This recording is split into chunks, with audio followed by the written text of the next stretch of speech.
Welcome back to Sawyer Ridge Farm. I'm Jacob. Now today we are going to be moving a lot of chickens around in different places, but the main move right now is going to be our meat chickens. They are getting really big and they're getting really, they look real funny. I mean, it's just, this is our first time with the meat chickens, so it's definitely a fun experience, but they're getting way too big for their brooder and they're dirtying it up really bad. We'll show you and we'll tell you about some stuff that we've kind of learned with having meat chickens. Right now we're down here at our new chicken tractor that we built. If you didn't see this video of us building it and you're kind of interested in it, we'll leave it up here somewhere if you want to watch that video.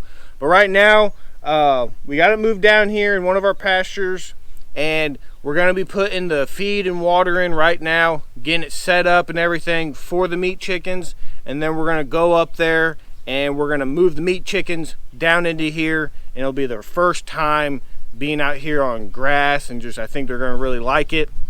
But so we're going to get that set up for them right now, and then we're going to go get them.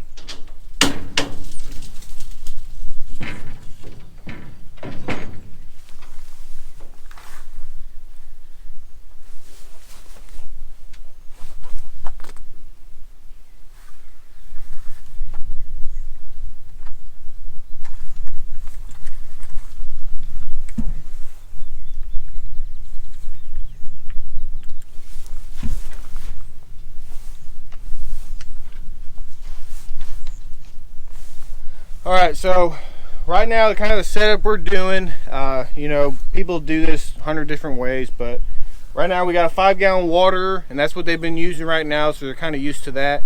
Now, one thing I just now remembered is with these waters, they really have to be leveled, or they can kind of leak out a lot, and they just need to be level. So I probably need to build just like a little platform, maybe out of 2x4s or something, just to sit it up on. And it probably needs to be like that way anyways, because they'll probably dirty it up when it's on the ground. So we'll just kind of have to see with them getting it dirty, but I definitely probably need to make it just to where it's level so it doesn't leak out as much. So the feeder we're using is just going to be a regular galvanized chicken feeder. I believe it holds roughly around 30 pounds. So we're going to try to use that. Now I'm just going to see how this works with them eating it. And I know there's a decent amount of them, and it's not a big area, and I know a lot of people use like a long feeder, and I think I might try that. I'm definitely probably going to make it myself. Maybe I have a PVC pipe or something, so I might try that whenever, but I'll just see kind of how they do with this type of feeder, and then I'll probably make the longer one so then there's 2 sides and everybody can get to the feed.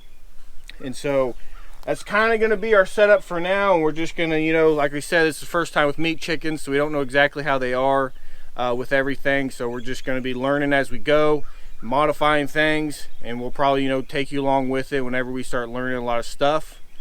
But right now, we're going to go up and actually get the birds and bring them down here and get them on this fresh grass and just see how they like it. You are recording. Whoa. Did he throw you off? No. Crazy driver.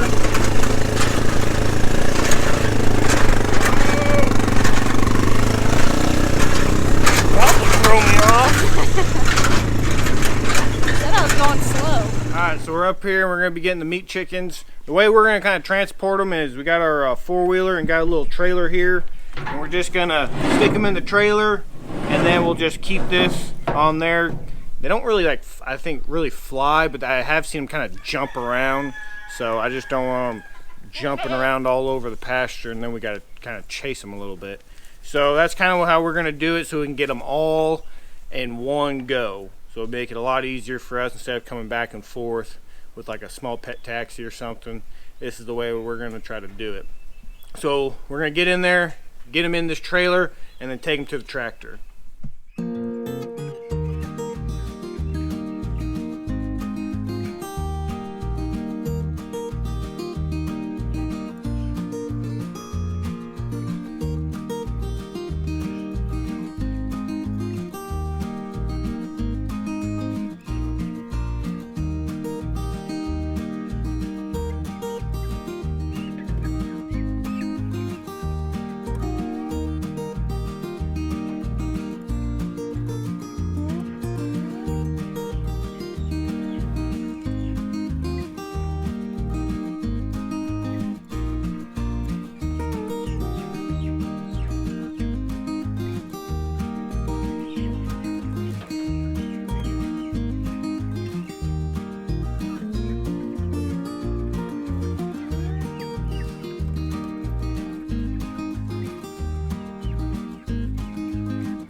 right, so as you can see, the chickens are going to town on their feed, and they are big.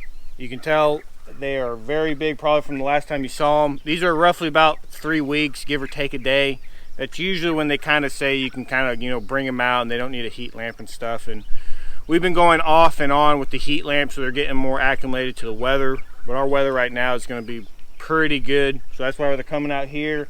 We really like putting them on this the pasture and everything, getting them a lot more room. But one thing is you may be asking yourself, how are we going to feed them and stuff like that. We have no water out here, and so the system that we're going to kind of use is going to be, we're going to utilize our four-wheeler, and we got these food grade 5-gallon buckets, and we have the gamma lids. If you've never seen one of these, they're pretty, they just spin off. They come with this little seal right here that you stick on a regular bucket, and then it has just a rubber seal here and a seal there, and this makes it watertight. So we're going to do one bucket for water and then one bucket for feed, and we'll just drive down here, fill up their water, and then however much feed we need to give them, we'll give them. So that's kind of how we're going to be doing it, just because we're not going to be lugging 5 gallons of water down there, and they do drink a lot of water. That's one thing that we have learned with these meat chickens. So right now, while these guys are getting cozy, we'll be checking on them throughout the day to make sure they're, you know, acclimating to their environment, that they're okay. Another thing that we counted them out, and we have 25. Now, just a few days ago, I came out there whenever I was feeding them, and one of them died. And it was one of them, it was, I guess you could say, like a runt. It just was not growing. Like, these chickens were literally like 5 or 6 times their size. I mean, it was really kind of ridiculous on how small this chicken was. And so we've never raised them before, so we don't know if that's kind of normal, you know, having one that kind of does that. But it just was not growing. It just looked like almost like a regular chick. So we did lose one. We never like seeing that, but that's kind of the way it is whenever you're raising animals. Sometimes that happens, and it was just way too small. It just never gained. So now we have 25. We had 26 because, you know, Kevin from Hidden Heights Farm bought the rest of them. He bought 26 also. He bought half of ours. So now we have 25 that is in here, and we really hope we're not going to lose any more, because we really want to keep as many as possible.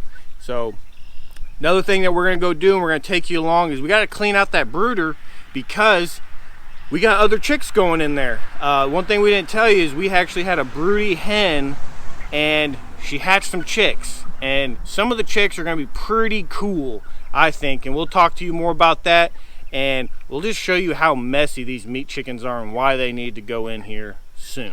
So we'll head up there.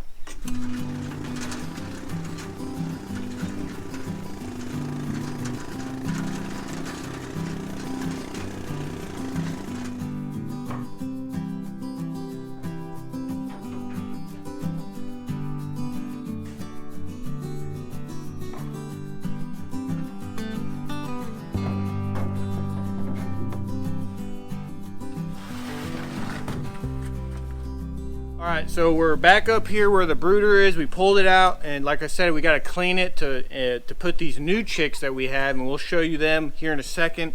But guys, I'm going to talk a little bit about some of the stuff that we have learned with meat chickens now. And we've kind of heard about them, you know, what we've experienced, but it's a different thing whenever you actually experience yourself. You really don't comprehend as much until you've actually done it yourself. So like we said before, they drink a lot of water, that's for sure. So you gotta make sure they got a lot of water, and they are messy, and they just poop so much. Like this right here, we've cleaned this out, like fully taken it out, I think 2 times, and put fresh ones in. But you can tell that literally it's just, I mean, it's just so much. And another thing too is, y'all may look at this and be like, that's kind of bad. That's us putting wood chips every day. Every day we come out here, we put wood chips on top, we give them a fresh dressing, and this is literally what happens in almost a day or 2. Now, this may be a little bit of a smaller brooder, especially for those sizes. And that's one thing we've learned is, probably next year, if we do meat chickens again, we'll probably try to get a bigger brooder, so they have a little bit more room where it's not maybe so much concentrated in one area. When they're little, this is fine, but when they start getting that size, it'd probably be nice to have something a little bit bigger so you're not having to, you know, clean up as much, because like I said, we clean this completely out like twice, and we put like fresh bedding like every single day for, you know, almost 3 weeks, just because of there was just so much.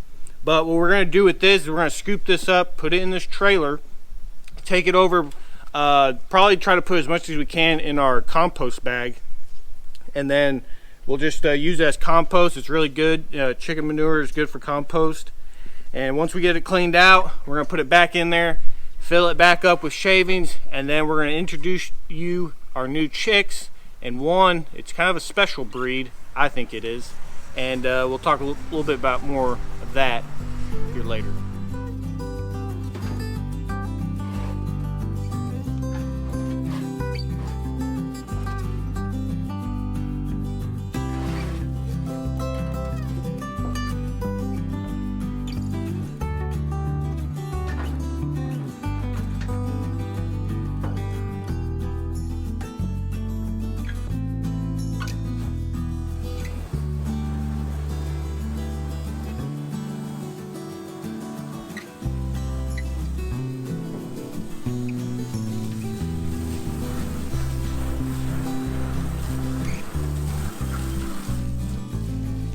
Alright, so we got the brooder all cleaned out and put new shavings in there and their water and their feed. We wanted to show you guys the new breed of chicks that we have here. These are, if you guys can see them, these are blue-laced red Wyandottes. And you might be wondering, well, where did we get these? Because Jacob said we had a broody hen that hatched these out. We did have a broody hen that hatched these out. But whenever we noticed that we had a broody hen, Jacob's sister actually has breeding pair of blue lace red Wyandottes. So we asked her for some of her eggs to see if we can get them to hatch out. So we stuck the eggs under that broody hen and she hatched them out probably, a few days ago. She hatched these out. I know there's some color variations that you can get with the chicks. So if you guys, maybe you guys know for sure if these are blue lace red Wyandottes, let us know. There is a color variation in them. This one's kind of like a, I don't even know how to explain that color. Kind of like a grayish lavender looking. And this one's got brown. But if you know for sure, if you guys are experienced with the breed, let us know if these are the blue lace red Wyandottes. Alright, so I'm going to put these ones in the brooder and show you the other color that we got.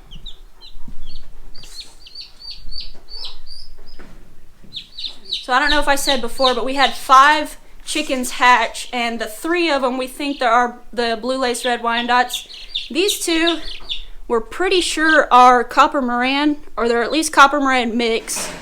So when we put the eggs under that hen, we put I believe it was 3 Americana eggs, but our rooster is a full-blood copper Moran, so we think these are probably copper Moran mixed with Americana is what we're guessing. They're colored like a copper Moran, so that would be awesome if these 2 throw the brown egg color if they're hens like the copper Moran. So we ended up with 2 of the little copper Moran colored ones and 3 of the blue lace red Wyandottes. We're pretty excited about having those. So I'm going to go ahead and stick these ones in the brooder with the other ones.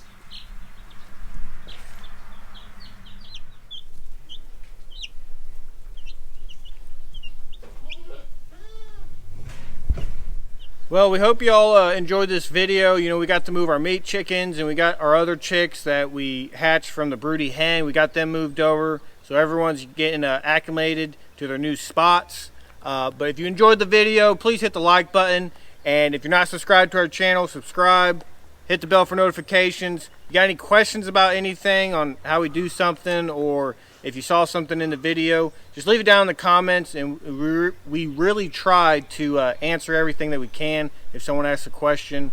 But guys, as always, take care and God bless. God bless.